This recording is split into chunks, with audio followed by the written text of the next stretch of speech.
Kia ora. I'm James, Jimmy, Jim. I'm an adopted son of Christchurch. I think it was the other way around, but it's not. I think I was adopted by Christchurch. We've got a great city. But what you've got now is the opportunity for new beginnings, Glasgow here. You've got something that's very unique and special in front of you. And you get something that's very unique and special behind you. But I need to change your language because the first earthquake, your city got munted. It's fucked now.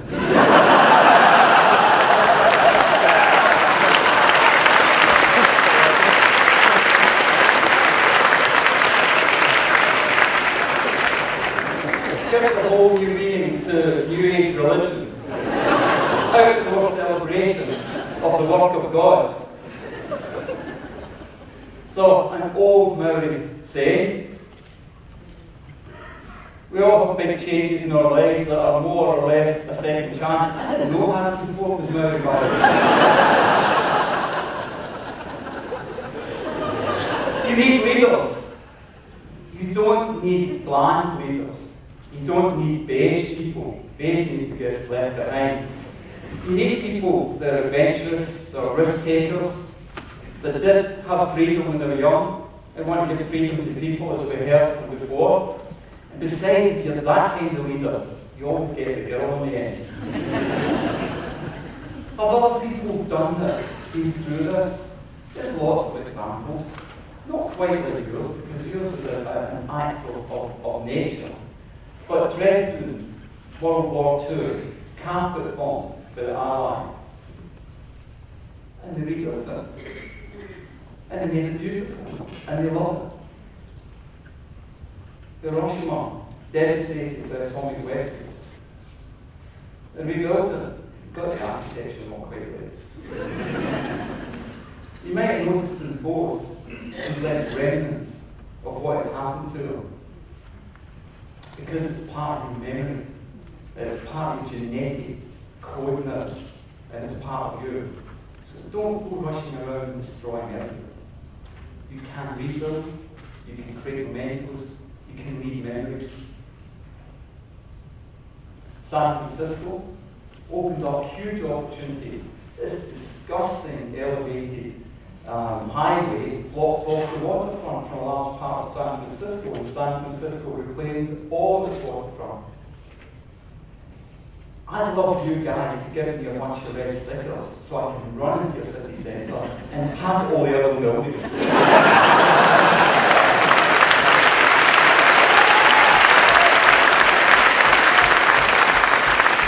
know, there's no justice in the world. You notice how the ugly buildings are still standing? We need to plant seeds. Well, actually, I'm not a good gardener, but seeds that have happened in this community. The shame on you that you have built neighbourhoods where people didn't know each other, where the children couldn't walk and play. Shame on you. Shame on your district plan. Look what the earthquake did. People who hadn't spoken to each other, people who would avoid each other, were helping each other. Young and old, people in between. Inviting neighbours in, inviting strangers into their houses, feeding them, giving them cups of tea and comfort, hugging them.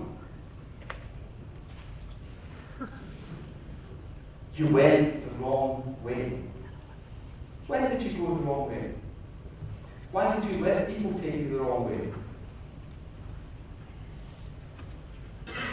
You live in faceless suburbia where you don't know your neighbours. In fact, this is actually some of your better suburbia with a more traditional pattern. But it's bland, it's meaningless. It's little boxes you can live in so you can go to work and shop somewhere else. And your wonderful centres.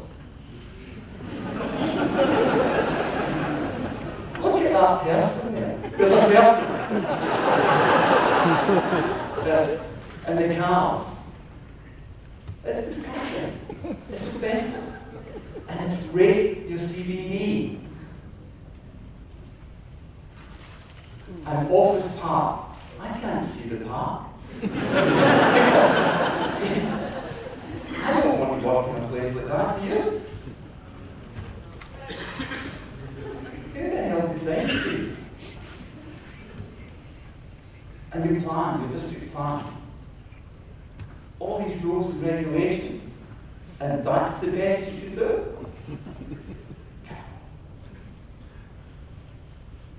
And we heard from Kunstler, you've got to be very careful if you had a drink, you say that name by the way. I've also seen that to be famous, you need a funny name, so I'm going to change the name slightly. We've got a city of commuters and consumers. Is that an aspiration? Or we can create a city of communities and citizens. Because that should be your aspiration. That's where you need to be today. I've heard a lot about I know a person called but reset, rethink, rediscover, revision, regenerate, renew, reinvent, recycle, reproduce, redevelop, rebuild. First stop and think, was it worth Is it worth rebuilding what you had? Only in part. Is it worth renewing what you had? Only in part. We heard about evolution. You don't need evolution. Evolution is gone for you. You've got an opportunity to build a new future on the kind of Maori values that actually unifies this city to become a Pacific city. You need revolution. You need to start a revolution here. In fact, I think it started a while ago. It started after the last earthquake. Who are revolutions? They come in all shapes and sizes. Fantastic comedies, bros. It's so funny. Great singer. He's good, isn't he? Ben Kingsley, I think his name is. What have they all got in common? Facial hair.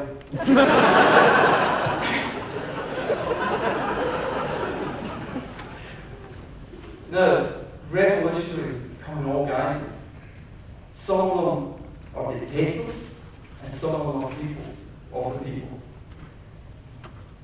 But you all have to become revolutionaries. Now, we've heard about the black map, and I'm still looking for the X so I can go and get my fortune. But, do you know what the significance of that map? It was a mapping of the environment. You can only build from what you've got.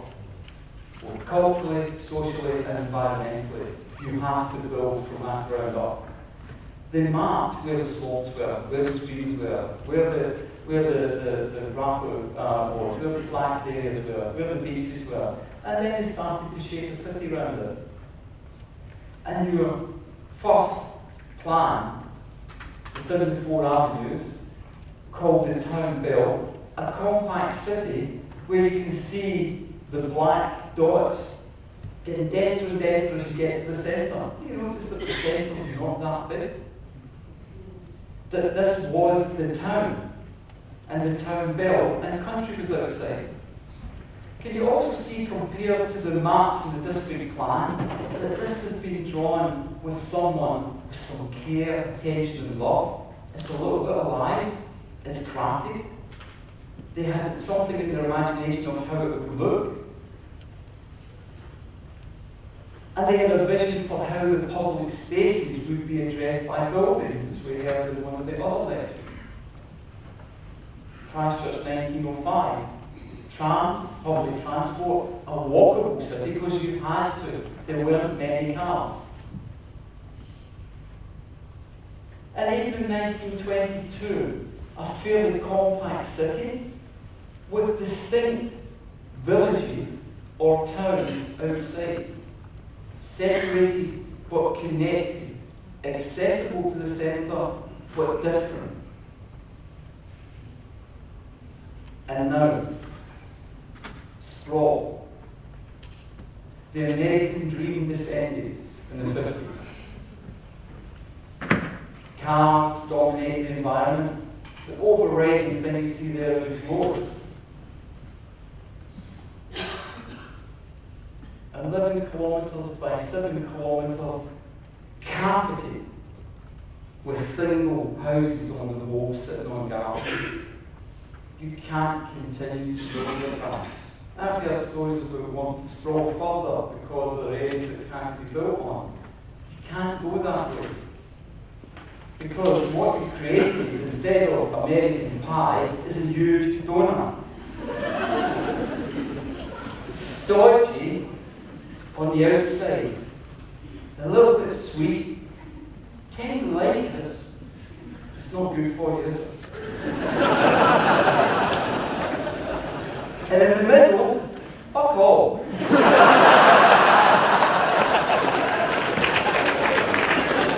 So, how do we want to live? Is the question. That's for you, for everybody to decide. But I've been asked to put out something as a designer or an urban planner. Take this city, rediscover nature, get your streams back, open up and daylight the ones that we put underground. Take the wetlands back, compact, make a more compact city. You already have a set of neighbourhoods and villages that are quite distinct. You all know what neighbourhood you live in. But they lack centres. These little black dots on the road are the centres, significant centres. A lot of them are actually shopping malls. You've got an industrial belt along the rail that's starting to pop up elsewhere. It's actually quite sensible to have it along the rail in the future. So let's imagine a city that rediscovers its landscape, that you create a network and web of parks, rivers, open spaces and green areas. That you then create a new town belt and you connect these green networks together so you can actually travel throughout the 7 by 11 kilometres by bike, by walking, through nature, and then reinforce the villages. Make them real villages with real centres. Give power back to these villages. The villages can be self-managing. They can be self-reliant. They can be self-sufficient in energy, water, power, sewage. You don't need to centralise. And give political power to the local communities. They don't need a central body to tell them to do everything. You need a coordinating body of the villages. It's not much different from, if you think in Maori, on the iwi and the hapu. If the city is the iwi, the hapu is actually the important part. And the iwi is only as good as the weakest hapu. So the weakest village should be your strongest village. And there's been an awful lot said about reconstruction, but not a lot said about the villages of Christchurch that were already suffering, that were poor, that didn't have facilities, that did have environmental poverty and social poverty thrust upon them. This is a chance to fix that as well. And stitch the villages together with public transport. Get out of your cars. This is an opportunity, the first Western city to turn itself away from the car. Goodbye, Miss American Pie. Hello, pork pie. Or kitty pie. That's a lot of pies, isn't it? We like pies in Scotland as well, really. Mince pies. Mutton pies, actually. And if you're going to build outside the belt, build self-sufficient towns. Doesn't mean you say you all have to live in a compact city, but don't just sprawl. How do you achieve it? How do you get this kind of vibrant growth? You let the citizens take control again of the city. You create controls that are for you. Each village needs different ways of developing. They should all be distinct. It should be a cultural-driven renewal. It should be a creative-driven economy. And it should all be about community. Visually, how could these villages look? With minimal cars, you start to reclaim the streets, don't you? You only need a 3-metre wide carriageway in your 20-metre street. Now that would be okay to put the stormwater in, wouldn't it? You could even grow fruit and vegetable there. Imagine your 20-metre street shrunk down to 2.5, 3-metre carriageway, and that could be gravel. And densify your housing in that street because you've got amenity. Density works when you have a high level of amenity. Embrace your waterfronts and your wetlands and your streams. Create more of them. We've heard that there will be bits of the land that you can't build on. This is a major opportunity to create more open space and productive agricultural space and to deal and to create density again around these spaces. And your neighbourhood centres have to start looking like places that you want to be, not like the shopping mall. And what about your city? Well, do you remember the old town bell? Deacon, Fitzgerald, Moorhouse, Bailey. Reinforce the town bell, boulevard. They're pretty awful streets at the moment, aren't they, these major roads? So boulevard them, line them with beautiful buildings. Create your town wall. Get green networks moving into the city. Remember, your park is part of your city. Reinforce your city walls. Stop cars coming in. Build your car parking areas on the outskirts and then transfer to walking, cycling or public transport. Shrink your city centre down and forget about the word central business district. Business is very different in the future. It's not going to be done the way it's done today. Make it your cultural, creative and inventive centre. And then create a series of villages, urban villages, within your walled city. Places that people live, love, work, play, are passionate, and they walk, and they cycle, because that's the only choice they have. And absorb your position in the city. Not an accident that ended up in Japan. It was an accident actually, but you are a Pacific city. This is an opportunity to express that. You haven't had that opportunity before. And within these urban villages, green areas, there will be space for some cars, but not many. Each of the villages would have their own centres, their own mini cultural and community centres. Have markets, fresh produce markets, open up your streets. And around your avenues, the 4 avenues, create density and scale to create these city walls, instead of this horrible, mindless, single-storey, large box architecture that lines Moorhouse. And in the centre itself, create pedestrian spaces along your riverfront and a scale that's human, with art and a celebration of living. It's possible to rebuild. We heard about that, kind of eco-city in the Middle East that they're building, and I heard everybody go, when they heard it was going to be 20 billion. We're talking about $15 million available. So don't tell me you don't have the money. We do have the money. We've got the skill. We've got the passion and talent to create urban spaces that people love and want to live in. So, there's a chef in the house. We've got ingredients. We've got people.